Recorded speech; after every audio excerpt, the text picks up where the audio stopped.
Hello guys and welcome back to War Thunder. This time we'll be taking a look at the premium M26E1 Pershing. It gets access to two decent shell types. The first of which is the high velocity armor piercing. It has very good penetration. Doesn't explode, but it is quite likely to set things on fire. The second shot is the M82. It is pretty much like the German Panzer Grenade 39. It has a high explosive filling. First off, we will see a clip where I use the high velocity armor piercing at distance on a Panther, and you'll see what happens.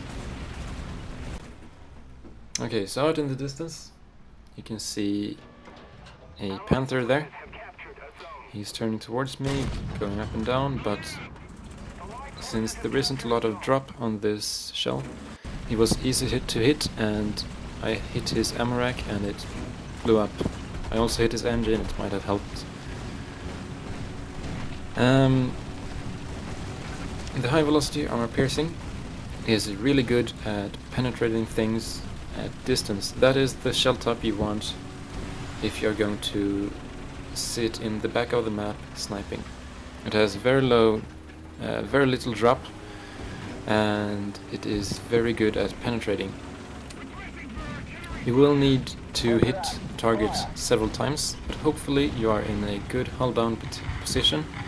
It has good gun dispersion, so you will be able to hit him twice before he knows where you are, and hopefully by then he is already dead.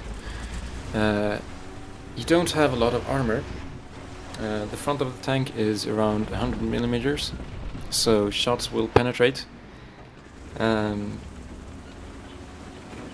Try to move around and use cover, well, as much as you can.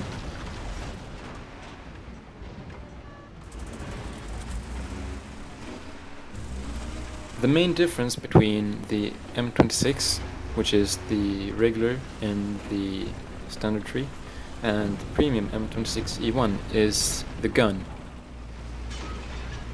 The M26E1 has a lot better penetration, especially for the standard shells. As you can see there, a Tiger, a King Tiger even, penetrate with the high velocity armor piercing, but that is expected.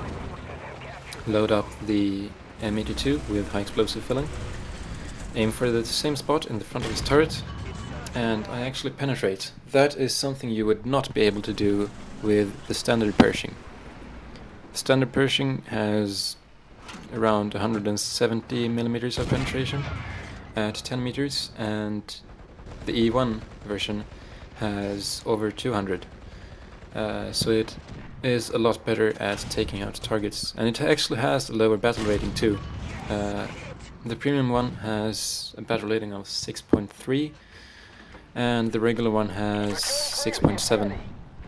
It is a little heavier. It has the same engine, which means that it will be a little slower to gain speed, and you won't turn quite as well.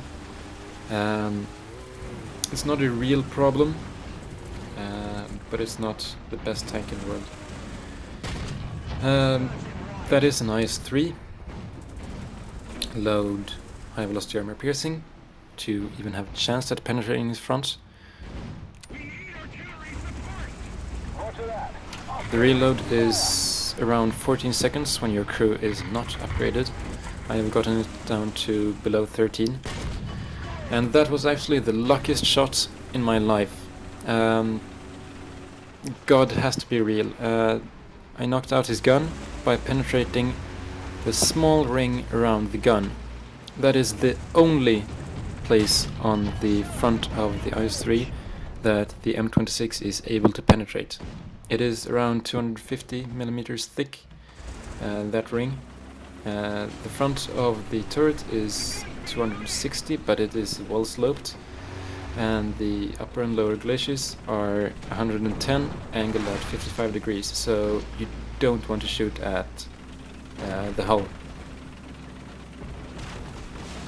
I also knocked out his gun, which meant that he will not be able to shoot back. He probably hasn't repaired it, but you can never be sure. Sometimes you get really short reloads. Or repairs, sorry.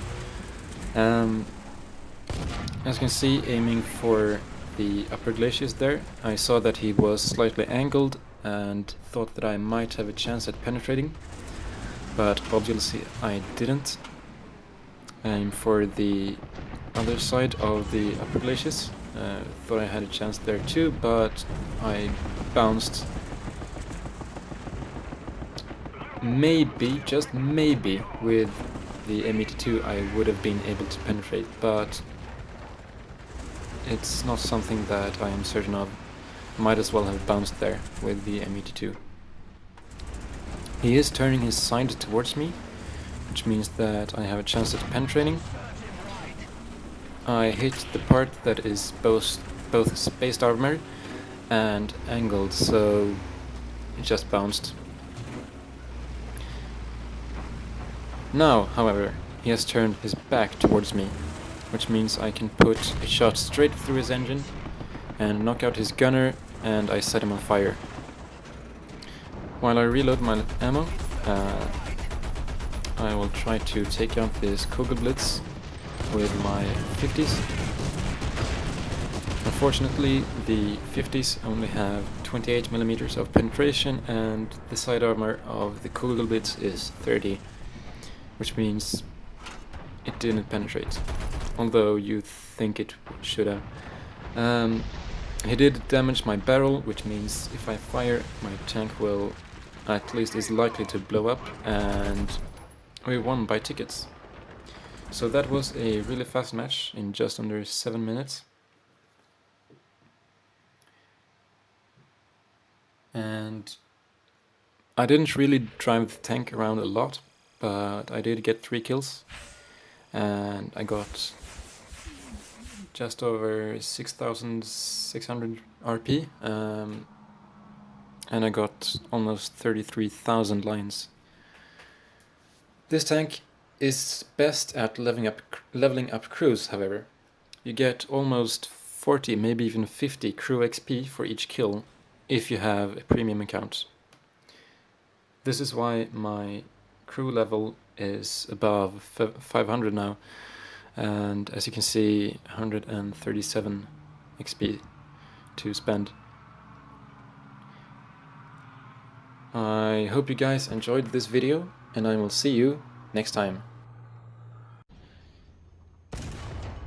And as you can see there, the APCR is actually more effective at blowing up ammo racks than my Pershing caped ballistic caps is.